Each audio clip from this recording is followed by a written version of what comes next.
We're living in the most digitally connected era in human history. Yet, as we dive into this explainer, we're staring down this massive central mystery of our time. We are constantly surrounded by digital interactions, but at the exact same time, we feel profoundly, deeply alone. I mean, really think about it. Why? In an age where you can reach practically anyone on Earth with just a quick tap of your finger, why are we so alone? Let that sink in for a second. We have limitless access, but we're experiencing this unprecedented wave of digital fatigue. To put the sheer scale of this crisis into perspective, 25%. 1 in 4 young men under the age of 35 reports feeling lonely on a daily basis. This isn't just some fleeting rainy day sadness, it's a widespread systemic issue that's affecting an entire generation. And it's actually a measurable public health crisis. The U.S. Surgeon General explicitly warned that combating loneliness is essential to our survival. It's wild, but loneliness actually increases your risk for stroke, heart disease, cognitive decline, and premature death. It's literally a matter of public health, with physical impacts comparable to obesity. This isolation takes root early on. Derek Thompson hit the nail on the head when he said, "A socially underdeveloped childhood leads to a socially stunted adulthood." Solitude is basically becoming our default setting. By hiding behind screens instead of practicing the raw vulnerability of face-to-face interaction, an entire generation is losing out on developing crucial in-person social skills. Wired for the tribe. So, let's rewind a bit. Have you ever heard of Dunbar's number? Evolutionary anthropologist Robin Dunbar found that based on the sheer size of the human brain, our natural, optimal group size limit is about 150 individuals. For millions of years, our hominin ancestors literally survived by maintaining intense, close-knit social bonds within groups of exactly this size. And here's the core difference in how our brains handle bonding. Physical, in-person connection triggers endorphins and oxytocin. Those are our brain's natural pain management and bonding chemicals, which dramatically lower cortisol and stress. Digital connection, on the other hand, that primarily triggers dopamine. It's kind of a cheap, superficial substitute that totally fails to provide that deep, biological comfort we crave.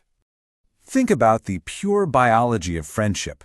Research shows that literally just hearing a familiar voice actually reduces your cortisol and boosts your oxytocin. But text-based communication, it completely fails to trigger that same biological response. Without those physical cues, our digital interactions feel strangely empty and actually just reinforce our isolation. The dopamine hijack. Now, social media platforms didn't just magically stumble into being addictive. It absolutely wasn't an accident. They are explicitly designed to activate those dopamine-based reward pathways. They use unpredictable stimulation to create an emotional dependency that drastically reduces our attention span and our long-term satisfaction. This brings us right to a state that Sherry Turkle perfectly defines as being alone together. We remain digitally connected to thousands of people, sure, but we're emotionally totally distant. The internet gives us infinite access to humanity, but it rarely provides true emotional intimacy, leaving users chronically unfulfilled.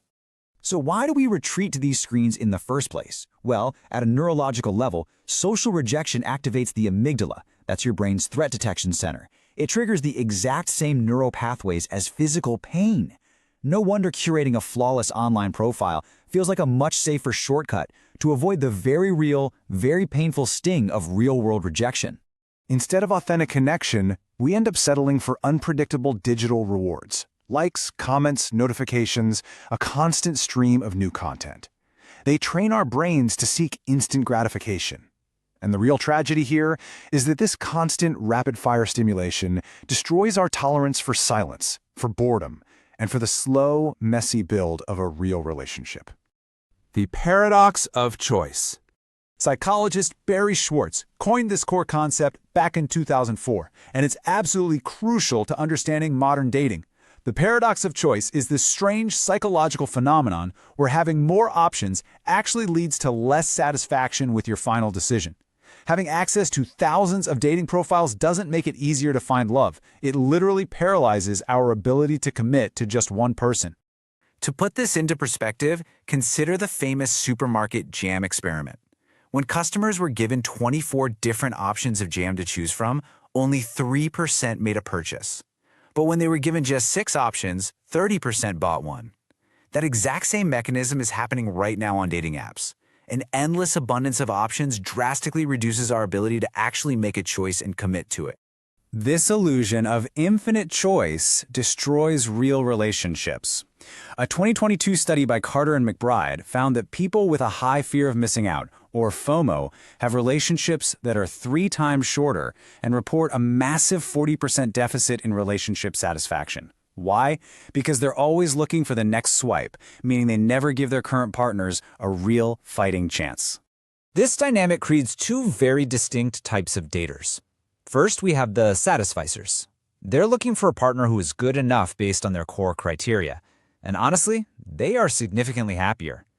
Maximizers, on the other hand, endlessly seek an unattainable best.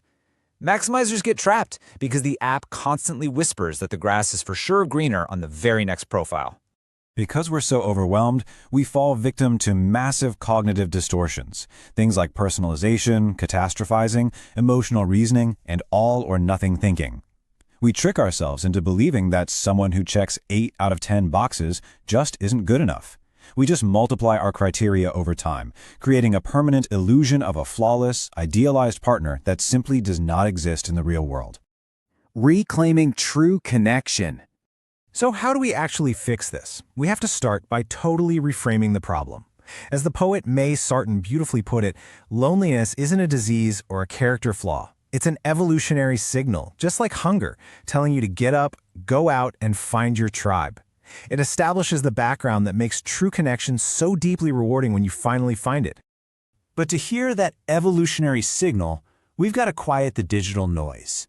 Enter awe.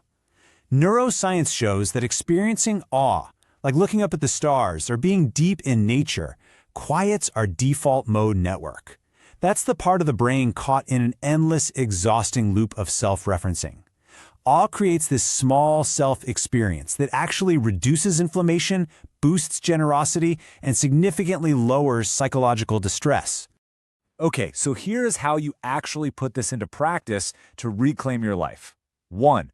Practice digital minimalism. Really try to limit the passive scrolling. 2.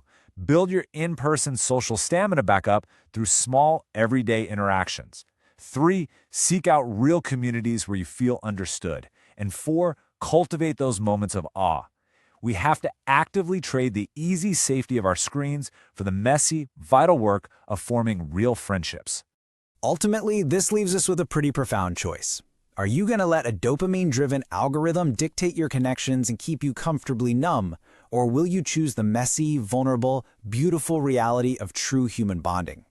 The biology is proven, but the choice is entirely yours.